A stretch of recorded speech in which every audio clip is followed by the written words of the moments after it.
Hi friends, welcome back to my YouTube channel അതുള്ളോ. അപ്പോൾ ഇന്ന് നമ്മൾ ചെയ്യാൻ പോകുന്ന മത്തങ്ങ എരിശ്ശേരിയാണ്. അതിന് ഞാൻ 1/2 കിലോളം മത്തങ്ങയാണ് എടുത്തിരിക്കുന്നത്. പിന്നെ 100 വൻപയറും കൂടെ ഉണ്ട്. അപ്പോൾ അത് കുതിർത്ത് വെച്ചിരിക്കുകയാണ്. അപ്പോൾ അത് നമുക്കൊന്ന് വേവിച്ചെടുക്കണം. അതിന് കുക്കറിലേക്ക് കുറച്ച് വെള്ളം ഒഴിച്ച് നന്നായിട്ട് വെട്ടി തിളച്ചതിന് ശേഷം നമ്മളിത് അങ്ങോട്ട് ഇട്ട് കൊടുക്കുക. പയർ വെന്തതിന് ശേഷമാണ് നമ്മൾ മത്തങ്ങ കൊടുക്കുന്നത്. പിന്നെ നമ്മൾ 1/2 കിലോളമുള്ള മത്തങ്ങയാണ് എടുത്തിരിക്കുന്നത്. നല്ല വിളഞ്ഞ മത്തങ്ങ. ഇപ്പോൾ സാധാരണ മുമ്പൊക്കെ ഇതെല്ലാവരും തൊലി കളയുമായിരുന്നു. ഇപ്പോൾ അങ്ങനെ ആരും കളയുന്നില്ല. പക്ഷേ ഞാൻ തൊലി എടുക്കുവാണ്.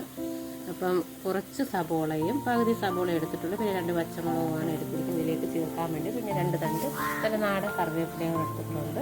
അങ്ങനെ നമ്മുടെ മത്തങ്ങ വേവിക്കാൻ വേണ്ടി ഞാനൊരു ചട്ടിയിൽ കുറച്ച് വെള്ളം വെച്ചിട്ടുണ്ടായിരുന്നു. അപ്പോൾ വെള്ളമൊക്കെ വെട്ടി തിളച്ച് അപ്പോൾ മത്തങ്ങയൊക്കെ തൊലി കളഞ്ഞ് നന്നായിട്ട് അരിഞ്ഞെടുത്ത് വെച്ചിട്ടുണ്ട്. അപ്പോൾ അത് നമുക്ക് അതിലേക്ക് ഇട്ട് മത്തങ്ങയൊക്കൊന്നും അധികം വേവില്ലല്ലോ. അങ്ങനെ അത് ചട്ടിയിൽ തന്നെ വെച്ചാണ് ഞാൻ വേവിച്ചെടുക്കുന്നത്. അപ്പോൾ അതൊക്കെ ഒന്ന് വെന്ത് വരുമ്പോഴത്തേക്ക് പകുതി മുക്കാലും വേകാകുമ്പോഴത്തേക്ക് നമ്മുടെ പയറും ഒക്കെ വേകും. പിന്നെ ഇത്തിരി ഉപ്പും കൂടി ഇട്ട് പച്ചമുളകും കീറിയിട്ടിട്ടാണ് ഇതൊന്ന് നമുക്കൊന്ന് വേവിച്ചെടുക്കുന്നത്. അങ്ങനെ മത്തങ്ങയൊക്കെ നന്നായിട്ട് വെന്ത് വരുന്നുണ്ട്. പെട്ടെന്ന് വേവുകയും ചെയ്യും. ഒത്തിരി അങ്ങ് നമ്മളിട്ട് വേവിക്കേണ്ട. അപ്പോഴത്തേക്ക് നമ്മുടെ വൻപയറൊക്കെ ഒരു പകുതി മുക്കാലും വേവായിട്ടുണ്ട്. ഒത്തിരി അങ്ങ് ഉടഞ്ഞു പോയിട്ടുമില്ല. അപ്പോൾ ഇത് നമുക്ക് നമ്മുടെ ഈ മത്തങ്ങ വേവിക്കുന്നതിലേക്ക് നമുക്കിതൊന്ന് ഇട്ട് കൊടുക്കണം. അപ്പോൾ ബാക്കിയുള്ള വേവും കൂടെ അത് രണ്ടും കൂടെ ഒന്നിട്ടങ്ങ് നന്നായിട്ട് ഉടഞ്ഞു വെച്ചിട്ടുണ്ട്. ഒത്തിരി ഇട്ട് നമുക്കങ്ങ് കുത്തി ഉടയ്ക്കുകയും വേണ്ട.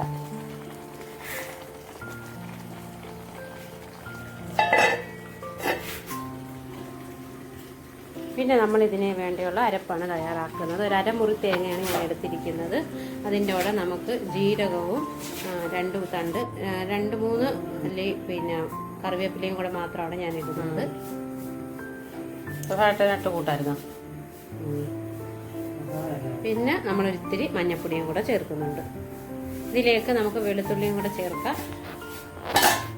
പല തുള്ളി പെരുവെള്ളം. പിന്നെ നമ്മുടെ പയറും മത്തങ്ങയൊക്കെ നന്നായിട്ട് വെന്ത് ഉടനെ ഇങ്ങനെ കിടക്കുവാണ്.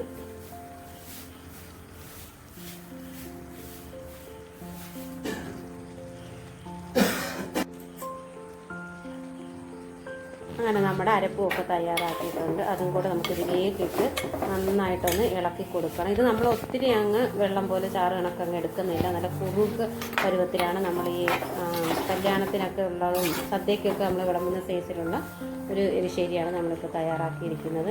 വളരെ പെട്ടെന്ന് തന്നെ നമുക്ക് തയ്യാറാക്കാൻ പറ്റിയതുമാണ്. വൻപയറാണെങ്കിൽ ഒത്തിരി അങ്ങ് നമ്മൾ ഇട്ടിട്ടുമില്ല. എനിക്ക് ആവശ്യത്തിനുള്ളതുമുണ്ട്. അങ്ങനെ സിമ്മിലിട്ടാണ് നമ്മൾ ഈ അരപ്പും കൂടെ ചേർത്ത് കഴിയുമ്പോഴത്തേക്ക് നമ്മളിടേണ്ടത്. അപ്പോൾ അരപ്പിൻ്റെ പച്ചമണവും ചുവയൊക്കെ മാറുകയും ചെയ്യും. നന്നായിട്ട് നമ്മുടെ കഷ്ണങ്ങളിലൊക്കെ അരപ്പ് നന്നായിട്ട് പിടിക്കുകയും ചെയ്യും. ഇനി നമുക്ക് ഇതൊന്ന് താളിച്ചെടുക്കണം. നന്നായിട്ടൊന്ന് ലാസ്റ്റ് ഒന്നും കൂടെ നമ്മളൊന്ന് ഇളക്കി കൊടുക്കണം.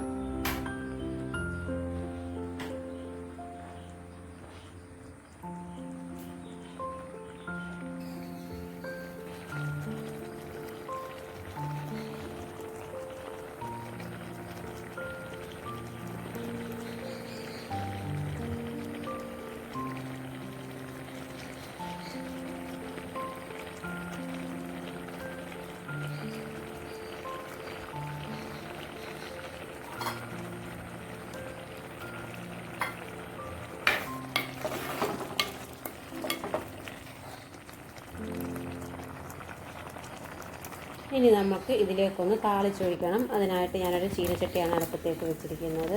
അപ്പോൾ ചട്ടിയുടെ താഴെയൊക്കെ ഇത്തിരി വെള്ളവും ഇത്തിരി എണ്ണമയമൊക്കെ ഉള്ളതുകൊണ്ടാണ് ഒരു പൊട്ടുന്ന കണക്കൊക്കെ സൗണ്ടൊക്കെ വരുന്നത്.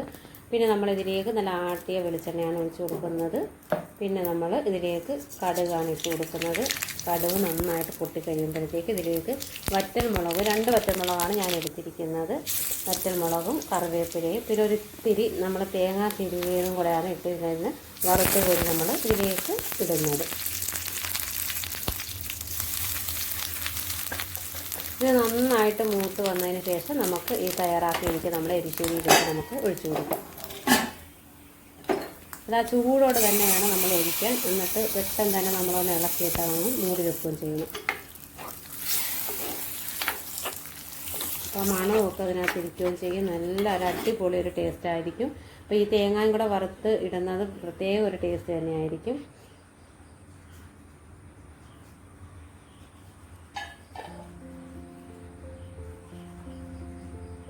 അപ്പോൾ ഇതുപോലെ എല്ലാവരും ഒന്ന് ട്രൈ ചെയ്ത് നോക്കണം. എൻ്റെ വീഡിയോ ഇഷ്ടപ്പെട്ടെങ്കിൽ ലൈക്ക് ചെയ്യുക, ഷെയർ ചെയ്യുക, കമൻറ്റ് ചെയ്യുക.